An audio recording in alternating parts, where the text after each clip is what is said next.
நிச்சயமாக 2026 தமிழக அரசியல்ல ஒரு மிகப்பெரிய மாற்றத்தை நீங்க பார்க்க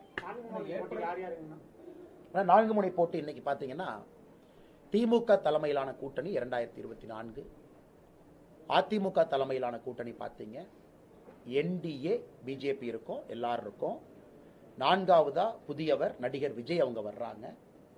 நான் ஏற்கனவே விஜய் அவங்கள வரவேற்றிருக்கிறேன், எல்லாரும் வரணும். நிறைய பேர் வந்தா தான் மக்களுக்கு சாய்ஸ். அதனால நம்ம பயப்படக்கூடாது. அண்ணன் விஜய் வர்றாரு, அப்ப 3 முனை 4 முனை ஆயிடுச்சா? வரட்டும். அவர் ஒரு பிலாசபி கொண்டு வந்து மக்கள் முன்னாடி வைக்கட்டும். மக்கள் 4 பேர்த்தி பார்க்கட்டும். மக்கள் இப்ப கேண்டிடேட்டை பார்க்க ஆரம்பிப்பாங்க. நல்லா நான் சொல்றது பத்திரிகை நண்பர்கள் நீங்க குறிச்சு வச்சுக்கங்கன்னா, எனக்கு உங்களை விட அரசியல் அனுபவம் குறைவா இருந்தாலும் 2026ல கேண்டிடேட்டை பார்த்து ஓட்டு போடுவாங்க. அது முதலா தமிழ்நாட்டில் கட்சியை பார்த்து ஓட்டு போடுவாங்க.